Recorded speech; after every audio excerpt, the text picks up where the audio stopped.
mata doci anak-anak Tuhan Yesus Kristus Tuhan kami. Amin. Selamat pagi. Kita bertemu kembali melalui firman Tuhan yang menyapa kita pada hari Senin tanggal 14 November 2022. Yang terambil dari 2 Timotius pasal 2 ayat 13. Demikian bunyi firman Tuhan. Sohaposan pehita, tong dohaposan anggo ibana. Aidang tarsoada hotsa dirina. Jika kita tidak setia, dia tetap setia. Karena dia tidak dapat menyangkal dirinya. Demikian bunyi firman Tuhan buat kita. Saudara-saudari, Bapak Ibu, jemaat yang terkasih, siapakah sesungguhnya yang senang dikhianati oleh sesamanya atau pasangannya? Tentu tak seorang pun kita senang dikhianati. Hati kita akan merasa hancur lebur jika kita dikhianati oleh pasangan kita atau oleh teman dekat kita yang berbuat khianat kepada kita. Dan jangan-jangan oleh karena pengkhianatan yang dilakukan oleh sesama kita, maka kita akan sulit menerima orang yang mengkhianati kita tersebut. Sampai kapanpun, karena berbicara tentang kesetiaan itu bukanlah sesuatu yang mudah. Sebagaimana kita mengucapkannya dengan mudah. Dikala situasi dan kondisi yang tenang, dikala situasi dan kondisi yang damai, yang tanpa tantangan, tentu kita mudah mengatakan bahwa kita akan setia, kita akan taat, dan kita akan tunduk kepada Tuhan. Tetapi bagaimana ketika kita menghadapi kesusahan, kesulitan, tekanan, rintangan, intimidasi, dan banyak lagi? Akankah kita tetap setia kepada Dia? Atau kita akan berpikir ulang?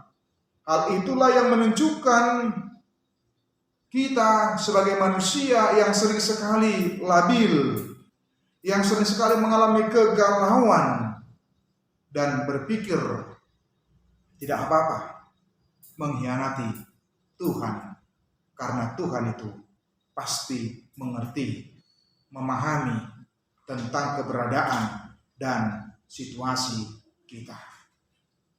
Oleh karena itu, kesetiaan kita kepada Tuhan akan diuji oleh waktu. Kita bisa melihat bagaimana sosok-sosok tokoh-tokoh Alkitab yang begitu luar biasa iman dan kesetiaannya, loyalitasnya kepada Tuhan. Kita bisa boleh belajar dari sosok seorang Abraham ketika imannya terus diuji.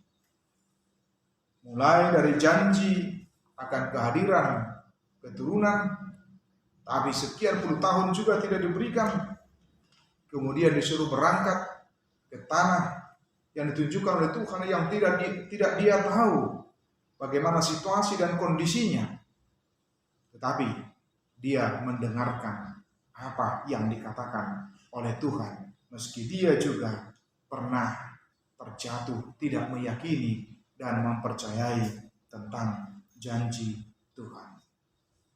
Itu yang diingatkan oleh Paulus dalam nats ini, bahwa Allah kita adalah Allah yang maha kasih. Kesetiaan Allah itu di dalam kehidupan orang yang percaya adalah kesetiaan yang sempurna. Hal itu berarti bahwa Allah secara absolut, Allah itu layak dipercayai. Allah itu setia, Allah itu bisa diandalkan, dan Allah itu tidak berdusta. Dan dialah satu-satunya Allah yang benar, yang tidak akan pernah mendustai kita, tidak akan pernah membohongi kita.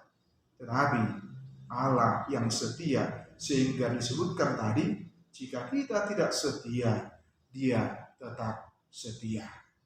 Itulah sifat daripada Allah. Ujian kesetiaan juga akan berlangsung terus-menerus sampai dengan akhir hidup kita. Dan disitulah kita dilihat siapakah kita dan bagaimanakah kita, bagaimanakah keyakinan kita terhadap Dia. Jangan pernah meragukan kesetiaan Allah atas hidup kita. Yang perlu kita ragukan adalah tentang kesetiaan kita. Seberapa setianya kita kepada Dia, seberapa taatnya kita kepada Dia, seberapa tunduknya kita kepada Dia. Dan apa yang disampaikan oleh Paulus ini kepada Timotius ini adalah merupakan sebuah penghiburan bagi kita. Jika kita tidak setia, Dia tetap setia katanya. Jika kita tidak setia, Allah kita itu tetap setia. Setia menolong kita, memperhatikan kita, menyaksikan kita, memampukan kita, menguatkan kita, dan berada di tengah-tengah kita sebagai orang yang percaya. Kesetiaan Allah adalah penghiburan bagi kita yang walau kadangkala kita tidak setia, dan peringatan yang serius bagi kita supaya kita boleh belajar untuk setia kapanpun dan dimanapun itu. Tetaplah setia kepada Tuhan kita. Tuhan Yesus memberkati kita semua. Amin.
kasih karunia dari Tuhan Yesus Kristus, serta kasih setia Allah Bapa dan persekutuan Roh Kudus memberkati dan menyertai kamu sekalian hari ini, esok, dan sampai selama-lamanya. Amin.